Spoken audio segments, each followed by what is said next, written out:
এক গ্রামে ছিল নবীন নামের এক গরিব কাঠুরে। প্রতিদিন ভোরে ঘুম ভেঙেই সে কুড়াল হাতে নিয়ে বেরিয়ে পড়ত ওই দূরের জঙ্গলে। গাছ কাটত, কাঠ বয়ে আনত, আর বিক্রি করে সামান্য যা পেত তা দিয়েই চলত তাদের সংসার। স্ত্রী জবা আর একমাত্র মেয়ে কুন্তলাকে নিয়েই ছিল তার ছোট্ট দুনিয়া। কাঠুরের ছোট করে ঘর, ঘরের ভেতরে অন্ধকার আর অভাব। জবা, ও জবা,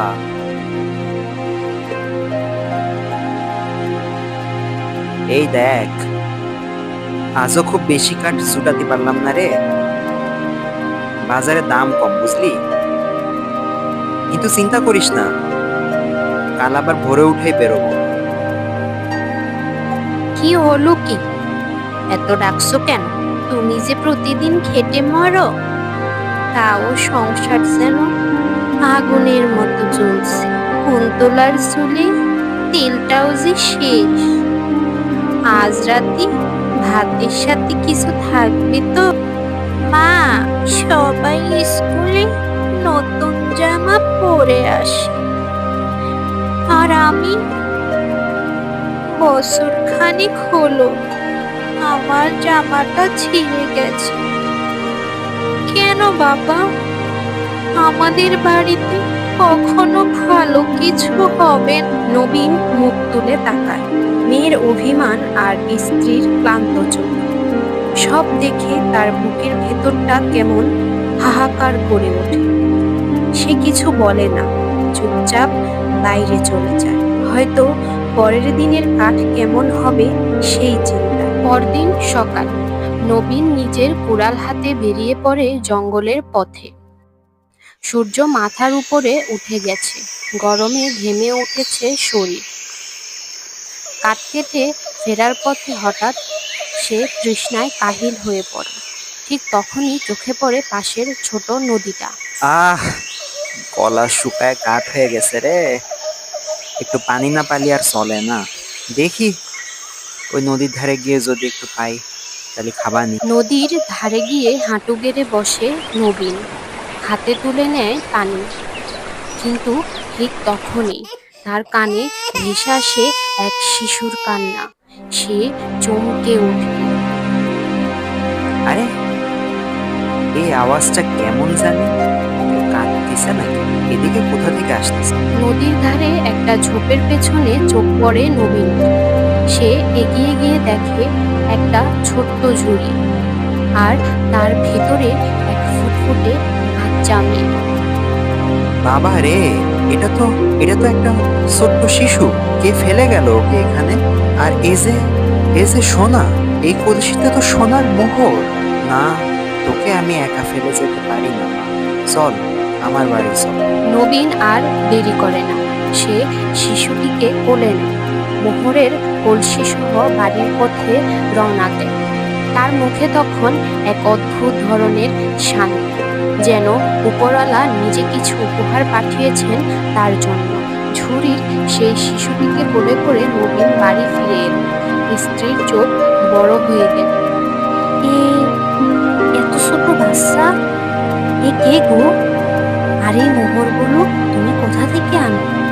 নদীর ধারে পালাম, ঝুড়িতে শুয়েছি, পাশেই কলসি। উপরওয়ালা বুঝি পাঠালেন আমাদের কপালে। জবা শিশুটিকে বুকে টেনে নেয়। তার কোল যেন ভরে ওঠে অদ্ভুত এক মাতৃত্বে। নবীন সেই মোহর দিয়ে বাজারে ছোট্ট একটা কাঠের দোকান খোলে। ধীরে ধীরে সংসারে একটু করে স্বস্তি ফিরে এলো। মেয়ে কোথা থেকে এলো? সবাই ওকে আদর করছে, আর আমি যেন আগের মতোই পড়ে আছি। নবীন ও জবা নতুন মেয়ের নাম রাখলেন সুবর্ণা, কারণ সে এসেছিল সোনার ঝুড়ি নিয়ে, আর তার হাসিতে ছিল সোনার মতোই আলো। সময়ের সঙ্গে সঙ্গে সুবর্ণা বড় হতে লাগলো, শান্ত, মিষ্টি আর পরিশ্রমী। তাকে পেয়ে নবীন ও জবা যেন আশীর্বাদ পেয়েছেন মনে করতেন। কিন্তু কুন্তলার মনে জমে উঠেছিল ঈর্ষা। সে ভাবত এই মেয়ে তার জায়গা নিয়ে নিচ্ছে। একদিন সে সুযোগ পেল। আর সব গয়না এখন সুকন্যার জন্যই তুলে রাখি। আমি কি ওর চেয়ে কম কিছু? দেখা যাক ওর ভালো মুখোশটা কবে খোলে। সেই রাতে ঘরে কেউ ছিল না। কুন্তলা মায়ের বাক্স থেকে গয়নার সেট নিয়ে নিজের পোশাকে লুকিয়ে রাখে। পরদিন সকাল।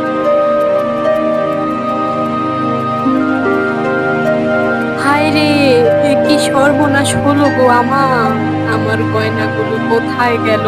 বাক্স একদম খালি। কি বলো জবা? এই ঘরে চোর ঢুকলো কখন? বাবা, আমার তো মনে হয় এই সুবর্ণাই নিয়েছে। ওর চোখেই সব সময় লোভ দেখা যায়। নবীন কিছু না বুঝেই রেগে যায়। সুবর্ণার চোখে জল। সে কিছু বলে না, কেবল নিজের ঘরে গিয়ে চুপচাপ বসে থাকে। আমি কিছু করিনি। মা বাবা আমাকে ভুল বুঝলো।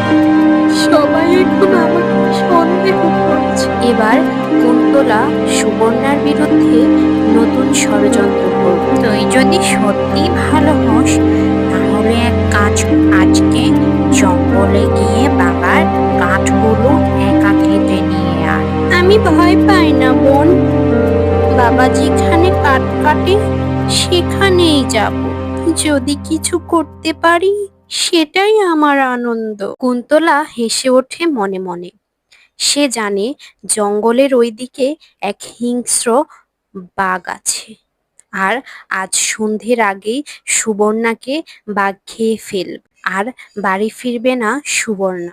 সুবর্ণা হারিয়ে যায়, তাকে খুঁজে পাওয়া যায় না। রাত কেটে যায়।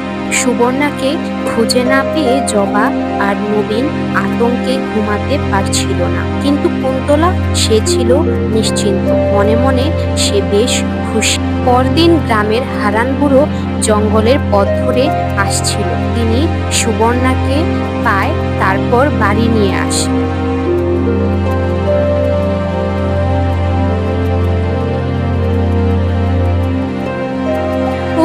ওই তো সুবর্ণা।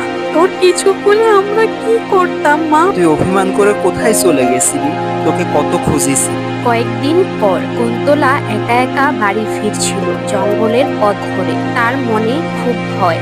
সে জানে এখানেই আশেপাশে আছে সেই হিংস্র বাঘ। কুন্তলা চিৎকার করে ওঠে, বাঁচাও, বাঁচাও, কে আছো? মা, আমি মারা যাব। বাঘ সামনে দাঁড়ায়।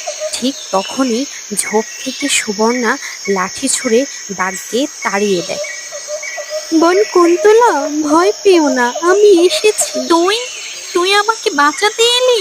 আমি তো তোকে অপমান করেছিলাম, বিপদে ফেলেছিলাম। কেন বাঁচালি আমাকে?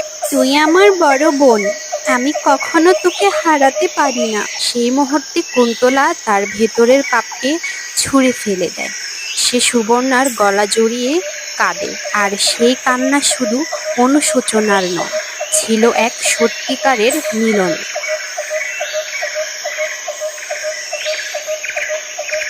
বাইরে বৃষ্টি পড়ছে। জবা সবার জন্য খিচুড়ি আর ডিম কেটেছে। সবাই একসাথে খাচ্ছে আর হাসছে। আজ আমি গর্বিত। আমি শুধু সোনা পাইনি, পেয়েছি একটা সোনার মেয়ে। ভাগ্য আমাদের ঘরে সোনালি আলো এনেছে সুবর্ণার হাত ধরে। তুই শুধু আমার বোন না, তুই আমার শিক্ষা। আমি তোকে আর কখনো হারাতে দেব না। ভালোবাসা কখনো জন্মের দাবি করে না। ভালোবাসা আসে হৃদয় থেকে, যেখানে বিশ্বাস, ক্ষমা আর আত্মত্যাগ থাকে।